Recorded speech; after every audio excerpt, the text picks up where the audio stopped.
this particular venue for about 7 years now. And he's one of our senior members. He is the chairman of the board. A little about Alan Braverman, Brooklyn poet, painter, musician, activist, retired New York school teacher, almost retired, not quite, still at it. Began writing poetry at Kansas Christian College. Escaping the draft, this college became his sanctuary, although he's Jewish. He wrote controversial poems that were published in the school newspaper until they were censured.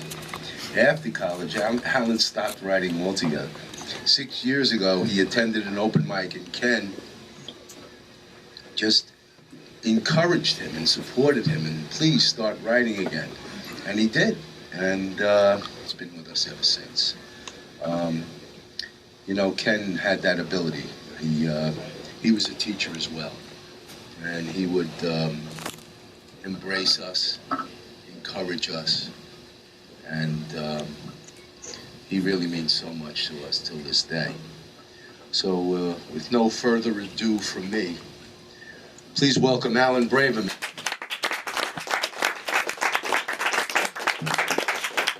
Good evening to all. And in that picture of me, I think that's a picture. My wife took it, and I'm doing a painting of her, my grandchild, and my little labradoodles. Thank you for coming, fellow poets, friends, and family. I'm humbled at being selected by Anthony as the featured poet and had the privilege of illustrating one of his recent books. And Tony is a brilliant writer, and his poems do resonate. I admire Tony's determination to keep this open mic alive and flourishing as a venue in Brooklyn. He honors the memory of Ken Siegelman, Brooklyn's eternal poet laureate. Furthermore, I have to thank two poetry hostesses, Evie Ivy at the Green Pavilion and Patricia Carragon at Cafe Dada, for publishing my poems in their masterfully done anthologies. I'm still waiting to have a book of my own poems someday, maybe way after I'm gone. I must express my appreciation of the talent that comes to read here each month, from a diversity of backgrounds with a common thread, our love of poetry. Finally, extending my love of my wife, Susan.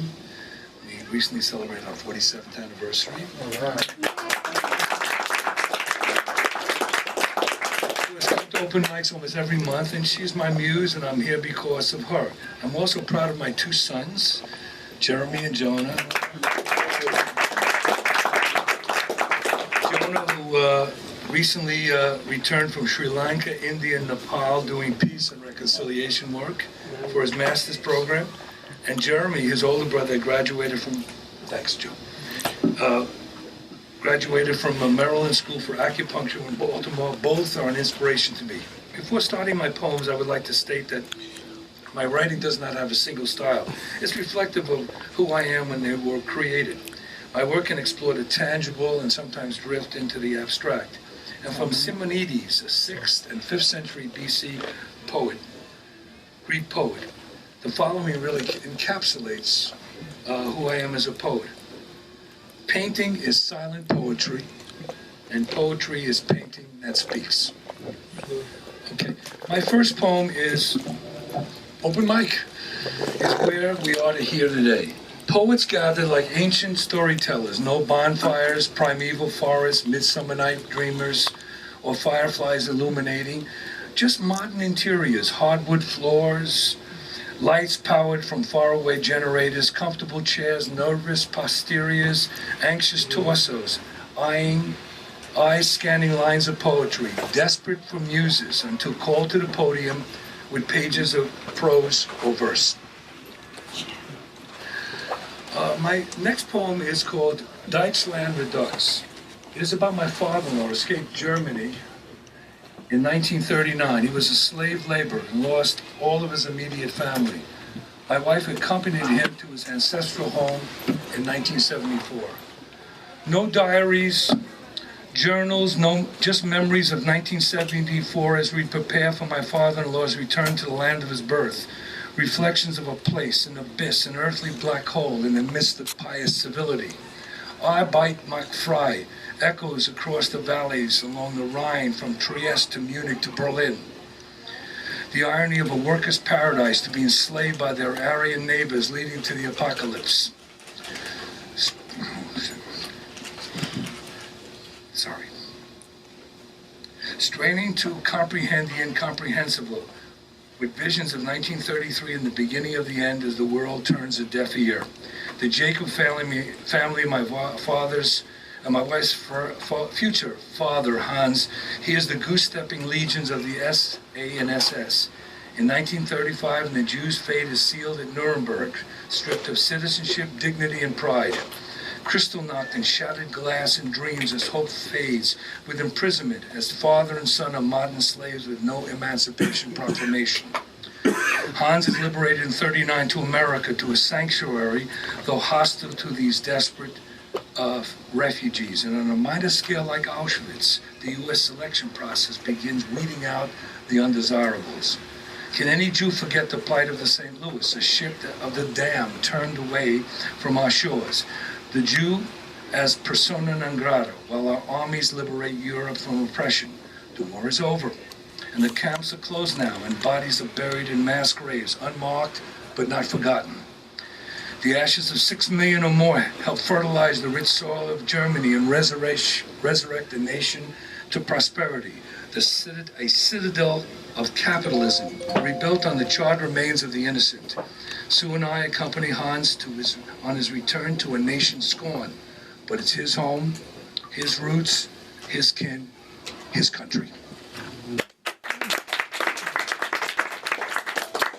I wrote this 17 again. It became a film, not about me, but I should have done a copyright on it. You know, it covers my formative years growing up in Queens. 17 again. Paying homage to H.G. Wells, though my time machine is purely theoretical. Drawn by a memory stored, a virtual traveler in contemporary freeze frame, and Einstein as my guide. This 67-year-old balding, wrinkled, bad heart, and 17 again. 1964, Jackson Heights, Queens, Northridge Co-ops, a complex of apartments, families, and geometric domiciles piled 6 stories high. I wearing worn-out jeans, Ket sneakers, a Met shirt, and 17 again.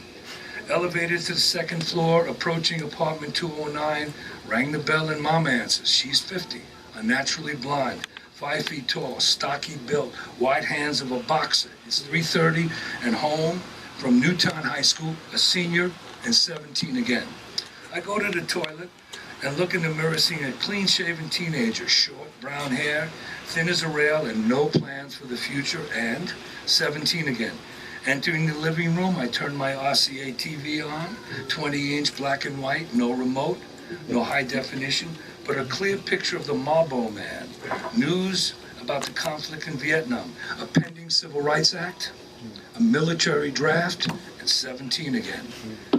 I, apolitical as graduation approaches and the proverbial rite of passage to a secular manhood. The religious one is 13. As the phone rings, a rotary, not a cell, from Hell's Kitchen in Midtown Manhattan, at 17 again.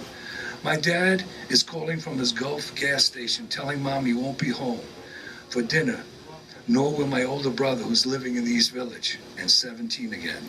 My neighborhood is far from the Corona homes of Louis Armstrong and Malcolm X, where Junction Boulevard was the Mason-Dixon line separating our community from theirs, and 17 again. The schoolyard near home sometimes became a battlefield, turf wars over control of basketball and handball courts, where boys become men and baseball by streetlight on a concrete field, with dreams of playing at Shea, not Shitty Field, and 17 again, sorry.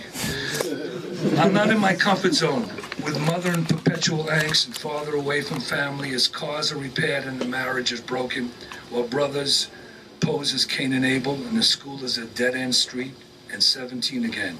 Yearning to be back in the present tense, waking up, my mirror reflects a semi-retired pedagogue, painter and poet with a loving family and a history that hopefully will not be repeated.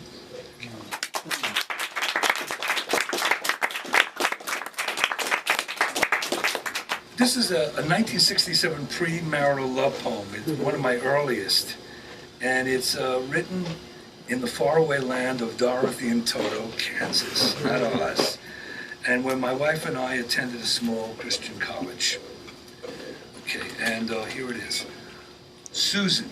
It's a premarital love poem. Susan, my woman of exotic charm and a paramount of splendor, upon riches of a queen, under illusionary spark that ignites a fervor of love, and free as I am as an impending covenant of marriage, as prophecy from a predestined world, I see thee, Susan, whose name is simple but dynamic, epitomizing the essence of womanhood, reflecting in an inner glow, in a wilderness illuminated by your presence.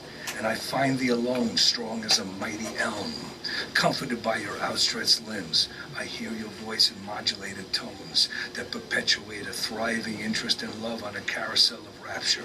And we are characters in an existential play, living in a turbulent world of fear, but together conquering all apprehensions, romanticism, exploding along a barren terrain. Soon to touch in a southern city, forever in a marriage of love, life, body, and mind. We will nurture our passions under a kaleidoscopic sky with a hope for peace and say, I do. Aromas of places long gone, feeling the biting wind of desolate skies and empty alleys, sharing with no one but myself a sheltered world which has not been marred by mere existence. I stand alone with protective shield which covers no others but one. Here's my own self. Here my own self. Here my own self is secure, falsely secure from all beauty and vibrations of life. There's a world outside of this enclosed fixture. There must be something meaningful in the celestial flow of its excretions. Find me answers. Find me answers to everything and nothing. The answer must be in academia, where minds are controlled by computer-like men, where theories and concepts are regurgitated by mindless youth, where teachers are God and their text the Bible. Find me answers in social existence or in actuality a void, where beer is the essential depressant of minds drawn slowly to apathy, where superficial girls are temptresses of men half-starved in backseat sex, where blinding rhythms of modern music seem only a mild escape. Find the answers in me, who's caught up in this whole milieu of normalcy.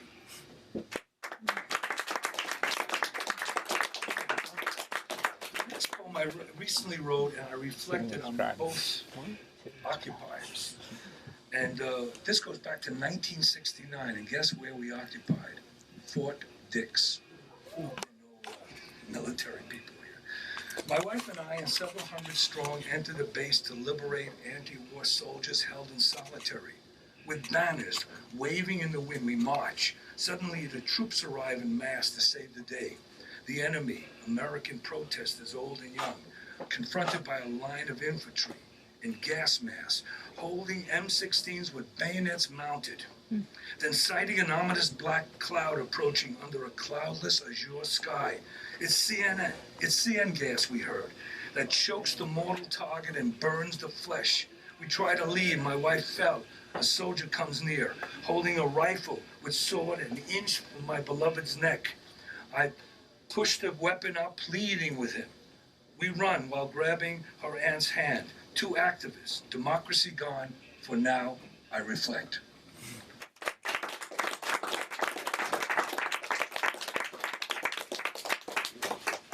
I wrote this poem. I was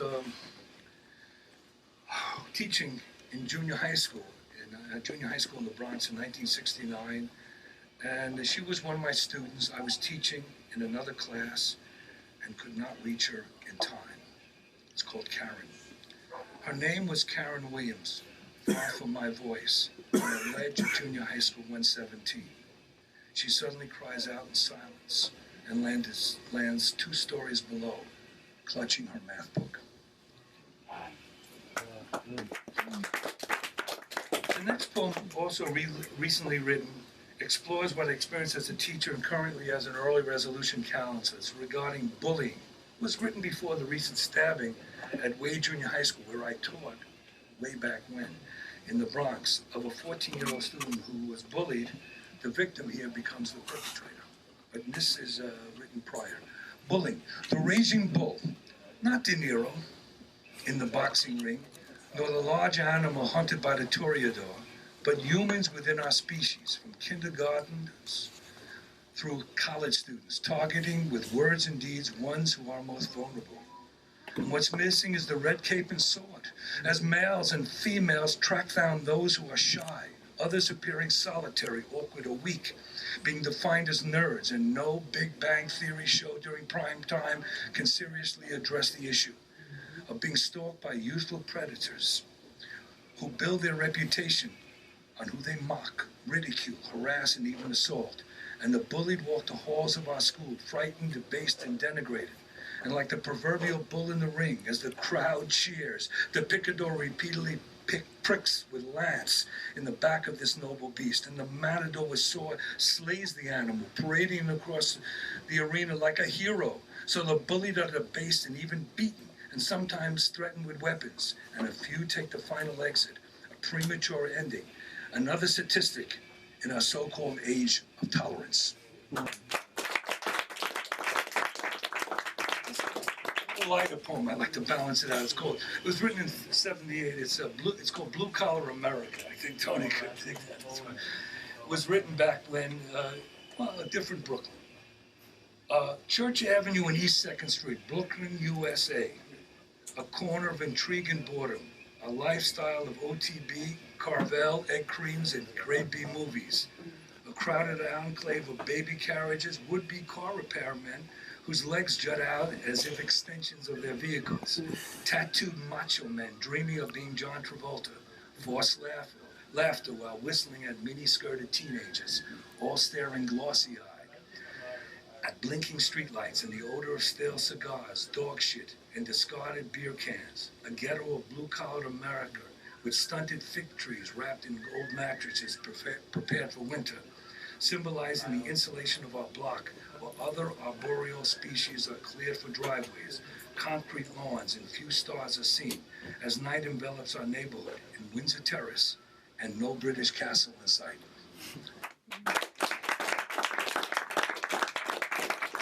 I have haikus, just a few. I have haikus memorializing two great African-American women, and one haiku on the 50th anniversary this year of the fight against segregation. Maya Angelou, an author, poet, dancer, knows why Caged Bird sings.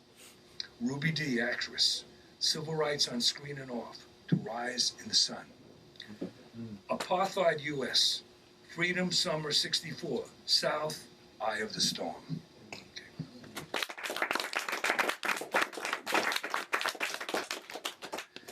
I wrote this poem, an eternal calendar. The poem is timeless. Okay, tomorrow is far from my grasp, where days are arbitrary and hours reduced to the number 24 in a 60-second cycle, while the months vary, though the number 12 is permanent. So a century is vast, and now in the 21st with an ongoing mandate of 100 multiplied by 10. And we are in hallowed ground, defined as a millennium, traversing to an era within a time capsule named Eon, so we can celebrate Earth's origin with a Big Bang.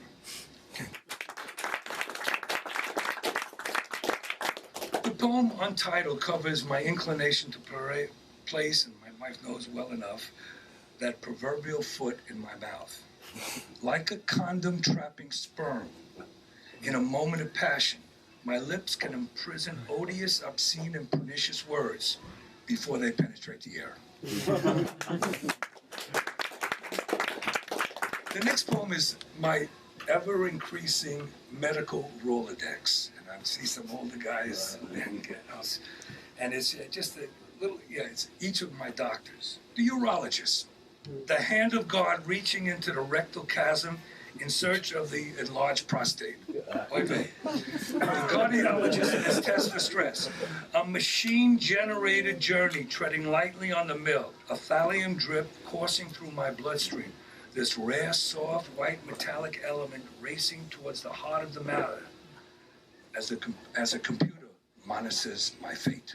The orthopedist, being radioactive, naked to the bone, The personal becomes public. Pictures for a Halloween display. The femur and hip under an arthritic assault.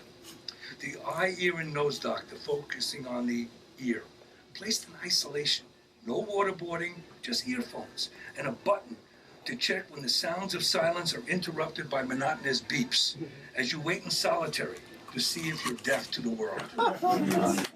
The neurologist. Am I in the right hemisphere? With a synopsis of how my cerebral cortex is trapping memory, hoping that the neurons are current and impulsive. The hand surgeon. 8 digits, but equal opposing thumbs. Cords of strong tissue attach muscle to bone. These tendons can stretch. Fingers limp like an aging penis. Sorry. The podiatrist. Athletes' feet that couldn't qualify for the 2016 Olympics. Clothed in cotton socks. Fungal invaders hiding between toes. And yellow and cracked nails, only dreaming of being in designer sandals or barefooted strutting down the catwalk. Dermatologist. Your epidermis is showing. Unclothed, pores liberated as sweat cools, yet discomforting to others. Pimples and beauty marks transformed as signposts uprooted for the pathologist. The gastroenterologist. 24 hours of pills and fluids until your intestines release the fecal magma flowing through the alimentary canal with the anus as the final exit. Ooh. Ready for the colonoscopy as an elongated probe searches for polyps until you awake and feel violated. Ophthalmologist. Cushioned seat and multiple lenses, a retired teacher reading the alphabet. Then among dilated pupils, a visual passage to an inner suspension room among macular degenerates. I should read that at work. And then the pharmaceutical industry. From medieval alchemy with the hope of making lead into gold, to little tablets making drugs into cash, until your sight is affected with a possible prescription for disaster.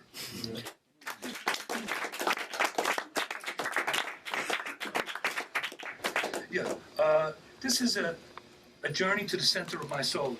The syntax is hopefully linguistically sane. I don't know what I'm writing. Okay, a segue, a passage, a map quest to an unknown destination, listening but not hearing, an aria sung with one note, ending abruptly. The opera with a cast of personalities fighting for recognition on a stage of my own making. Transcendent characters encased in memory as I seek a refuge on an island of lost souls, viewing a revolving orb destined for extinction or renewal, being immobile, though ready to rise, embracing the sun in this universe of mind and matter. Quote, stars like diamonds. I examine the night sky, lost within the shadow of my soul. The stars become tarnished diamonds, harvested by men in abject poverty. And the silence is not golden, as rings and jewelry adorn the rich, and the evening is a tapestry of silent memories, where we only procure food beyond thought, and the blood diamonds remain encased in Earth's core. An implement for the artist, the short poem also. A pencil to transcend its simplicity, the lead enclosed begging for freedom to create on paper images of the world beyond a labeled wooden prison, detailing the realities of our own intimacy. My own immediacy. Okay. I wrote this, Tiananmen Square Massacre. I recently was the 25th anniversary of that horrific event in China. And it explores the massacre of mostly students and the lack of response by a earlier liberal democratic president. 25 years and the horror persists. Chinese auto and plutocrats rule the day. Peaceful demonstrators, many in their 20s, student activists, occupiers of Tiananmen Square, wanting democracy to flower as the seeds of freedom are spread. The army arrives with 20,000 troops in full military gear. Instead of spraying pesticides, they use bullets Then, like a scene from the Bible, a David arrives in casual attire with knapsack confronting four Goliaths in the form of tanks and without a slingshot, showing raw courage, attempts to block these metallic demons until dragged off, fate unknown.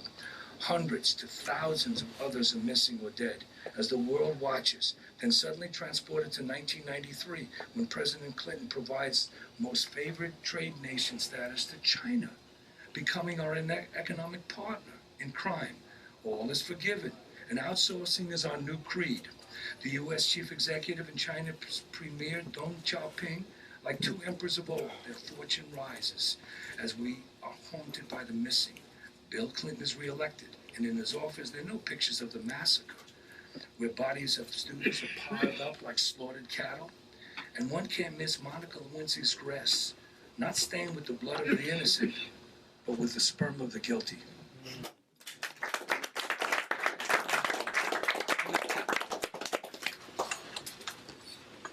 I guess the last one more poem is my wife and my son Jonah are he was doing, both of them were doing gardening and spreading green. They were doing wonderful things in the city of New York, Brooklyn, and other places. My wife's still working, doing horticultural therapy.